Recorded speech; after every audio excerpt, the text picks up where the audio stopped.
राष्ट्रपति पुतिन पर हमले की खबर तब आई है जब ठीक एक दिन पहले प्रेसिडेंट जेलेंस्की और प्रेसिडेंट डोनाल्ड ट्रंप की मुलाकात हुई है। At Donald Trump's Mar-a-Lago home, a friendly welcome and a tantalizing prospect. I do believe that we have the makings of a deal that's good for Ukraine, good for everybody. I hope. Ukraine का कंधे का इस्तेमाल करके Russia पर हमला करने वाले लोग या वो ताकतें नहीं चाहते कि रूस और यूक्रेन का युद्ध रुके। सिंबॉलिक तौर से हिस्टोरिक मॉन्यूमेंट्स को निशाना बनाते हैं, तब वहां से समझौते का कोई सवाल ही नहीं उठता। डोनाल्ड ट्रंप ये कह रहे हैं कि मैं खुद भी इस बात से बेहद गुस्सा हूं।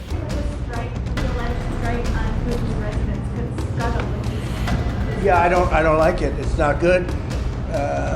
I heard about it this morning. You know who told me about it? President Putin told me about it. Early in the morning, he said he was attacked. It's no good. It's no good. अब ये बड़ा game आप समझिएगा, वो चाहे राष्ट्रपति Putin हो या फिर नरेंद्र मोदी हो, ये दुनिया की कुछ ताकतों और देशों के निशाने पर क्यों है, किस लिए है। दोस्तों, मेरे पीछे जो तस्वीर है वो ताशकंद 2.0 की तस्वीर है। जी हाँ, हम इसे ताशकंद 2.0 इसीलिए कहते हैं क्योंकि ताशकंद की वो घटना आपको याद होगी, शास्त्री जी के साथ जो कुछ हुआ वो आपको याद होगा। फिर आपके पास वो तस्वीर आती है जहां चीन पहुंचे होते हैं एससीओ के सम्मेलन में, प्रधानमंत्री नरेंद्र मोदी और राष्ट्रपति पुतिन में। फिर उसी एससीओ सम्मेलन के दौरान एक ऐसा मौका आता है जहां प्रधानमंत्री नरेंद्र मोदी के होटल के बाहर राष्ट्रपति पुतिन करीब 15 से 20 मिनट तक का इंतजार करते हैं। जी हाँ, एक राष्ट्रपति का दूसरे देश में, समझिएगा, ये कोई द्विपक्षीय दौरा नहीं था। ऐसा नहीं था कि राष्ट्रपति पुतिन भारत आए थे या प्रधानमंत्री नरेंद्र मोदी रूस गए हुए थे। दोनों ही राजनेता चीन गए हुए हैं, यानी कि तीसरे देश। और ऐसे में प्रधानमंत्री नरेंद्र मोदी के होटल के बाहर पुतिन का इंतजार करना लोगों के समझ में नहीं आया। पहले तो लोगों ने ये कहा कि क्या दोस्ती है, क्या बेहतरीन यारी है, भारत रूस दोस्ती की कस्में खाई जाने लगी। लेकिन जैसे जैसे इसकी डिटेल सामने आई, लोगों को ये मामला बड़ा गंभीर लगा। जी हाँ, ये जो तस्वीर थी जिसमें प्रधानमंत्री नरेंद्र मोदी को पुतिन अपनी कार में बिठाते हैं और होटल के आसपास के इलाकों में करीब 40 से 45 मिनट तक की ये बातचीत होती है और कार के अंदर ही दोनों ही राष्ट्राध्यक्ष होते हैं। लोगों ने इसको एक गंभीर चिंता से जोड़कर देखा, इसीलिए मैंने आपसे कहा ताशकंद 2.0। इस पर डीएनपी इंडिया कई वीडियोस कर चुका है। डिटेल में समझने के लिए आपको डिस्क्रिप्शन में मैं वो लिंक दे दूंगा, आप वो समझ लीजिएगा। दरअसल बताया यह गया, जो रक्षा जानकारों ने यह कहा कि प्रधानमंत्री नरेंद्र मोदी की जान के खतरे को लेकर पुतिन यानी कि केजीबी के पास कोई जानकारी थी और उसी जानकारी के आधार पर वो कुछ जो किया गया था, जहां चीनी होटल के बाहर प्रधानमंत्री का पुतिन इंतजार करते रहे और बाद में उनको लेकर करीब 45 मिनट तक घूमते रहे, वो एक बड़ा सुरक्षा कारण था जिसके वजह से पुतिन ने अपने दोस्त के साथ ऐसा किया। दूसरा, उसी घटना के दौरान जो एससीओ का सम्मेलन था, उसी दौरान ढाका यानी कि बांग्लादेश से खबर ये आती है, ढाका के वेस्टिन नाम के होटल में एक सीआईए ऑपरेटिव बताया गया कि अमेरिकी खुफिया विभाग का ऑफिसर जिसका नाम जैक्सन था, जी हां, जैक्सन संदिग्ध अवस्था में मृत पाया जाता है।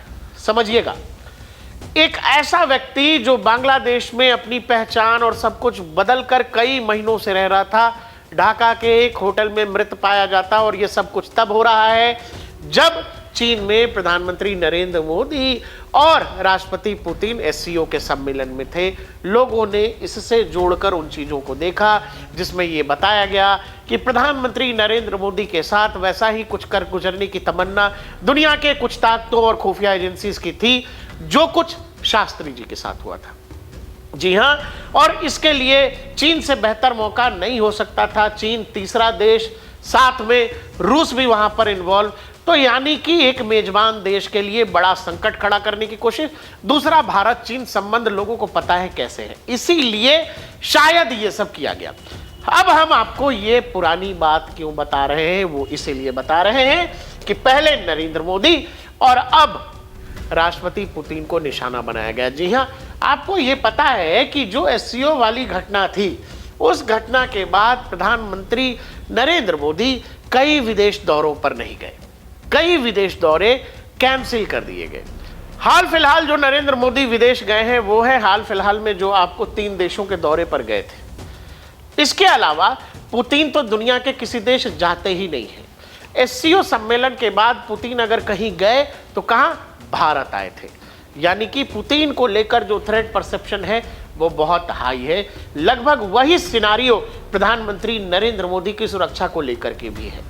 दोनों ही नेताओं पर सुरक्षा का खतरा क्यों है, वो इसलिए क्योंकि पुतिन यूरोप की नहीं सुन रहे हैं, पुतिन अमेरिका की नहीं सुन रहे हैं, पुतिन भी रशियन माइट की बात कर रहे हैं, पुतिन भी यूएसएसआर के गौरव को लौटाने की बात कर रहे हैं। दूसरी तरफ नरेंद्र मोदी क्या करते हैं? नरेंद्र मोदी दुनिया का सबसे बड़ा मार्केट यानी कि भारत, उसके प्रधानमंत्री हैं। वो ये कहते हैं कि भारत अपनी ज़रूरतों के हिसाब से अपने दोस्त या दुश्मन तय करेगा। भारत अपनी ज़रूरतों के हिसाब से दुनिया के जिस भी देश से ज़रूरत होगा संबंध बनाएगा या खराब करेगा, लेकिन इसको कुछ देश डिक्टेट करना चाहते हैं, वो भारत को घुटनों पर लाना चाहते हैं। नरेंद्र मोदी और उनकी मजबूत सरकार में ये करना पिछले कुछ सालों में दुर्लभ हो गया है, मुश्किल हो गया है। और यही कारण है कि दुनिया की कुछ ताकतों, डीप स्टेट को ये लगता है कि अगर भारत में सत्ता का परिवर्तन हो जाए या नरेंद्र मोदी की जगह कोई और हो तो बाकी चीज़ें मैनेज करना आसान हो जाएंगी। आपको पता है पुतिन के पीछे भी दुनिया की वही ताकतें लगी हैं जो नरेंद्र मोदी के पीछे लगी हैं। अब पुतिन के घर पर हमला हुआ है। जी हाँ, ये चीजें जुड़ती इसीलिए हैं क्योंकि दोनों ही देश, वो चाहे रूस भारत हो, दोनों का ऐतिहासिक रूप से संबंध रहा है, द्विपक्षीय संबंध। आप हमेशा कहते हैं, रशियंस कहते हैं इंडियंस आर बेस्ट फ्रेंड। हम इंडियंस को भी ये लगता है कि हमारे सबसे अच्छे दोस्त रूसी हैं। और ऐसे में राष्ट्रपति के घर पर हमला होता है। हमला का आरोप लैवरोव, जो वहाँ के विदेश मंत्री हैं रूस के, उन्होंने सीधे सीधे ज़ेलेंस्की और यूक्रेन पर लगाया है। В ночь с 28 на 29 декабря 2025 года киевский режим предпринял террористическую атаку с использованием 91 ударного беспилотного летательного аппарата дальнего действия на государственную резиденцию президента Российской Федерации в Новгородской области. Все беспилотные летательные аппараты уничтожены средствами противовоздушной обороны Вооруженных сил Российской Федерации.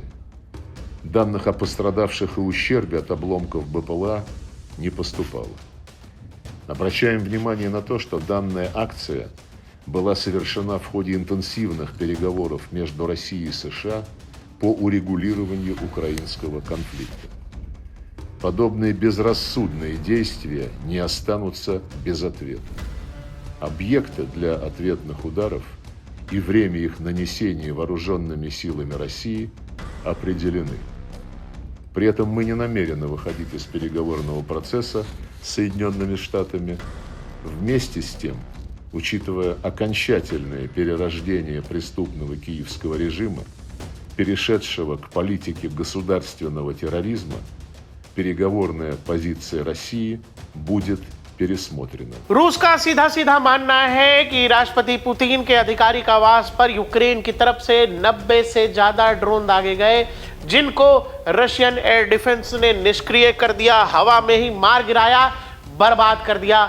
लेकिन यह कहा कि अब जब तुमने ये ठान लिया है कि तुम सीधे सीधे हमारे राष्ट्रपति के दफ्तरों और उनके घरों को निशाना बनाना चाह रहे हो, तो फिर रूस की ये वार्निंग है कि आपको कीव में तैयार रहना चाहिए। राष्ट्रपति पुतिन पर हमले की खबर तब आई है जब ठीक एक दिन पहले प्रेसिडेंट ज़ेलेंस्की और प्रेसिडेंट डोनाल्ड ट्रंप की मुलाकात हुई है।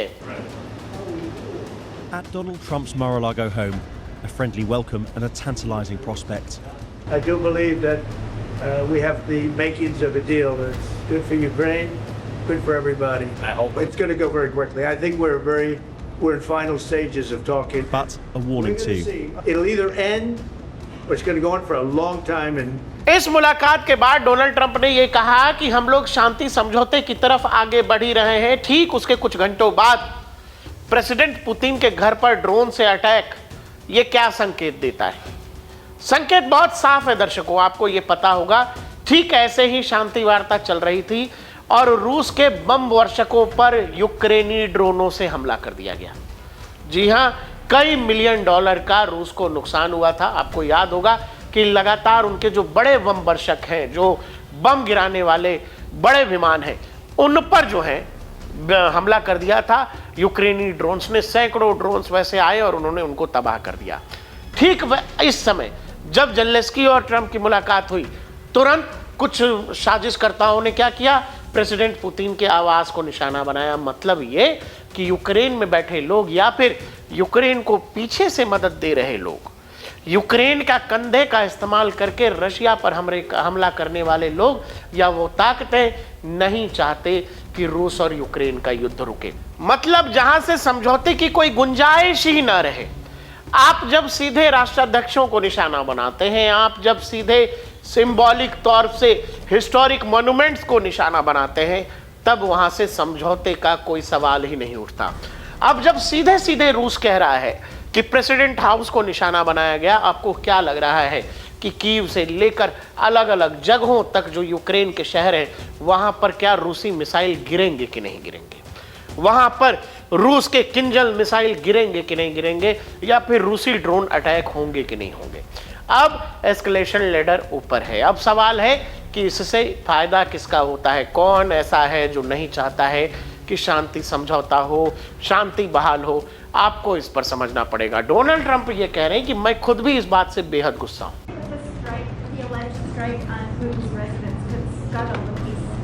Yeah, I don't like it. It's not good. I heard about it this morning. You know who told me about it? President Putin told me about it.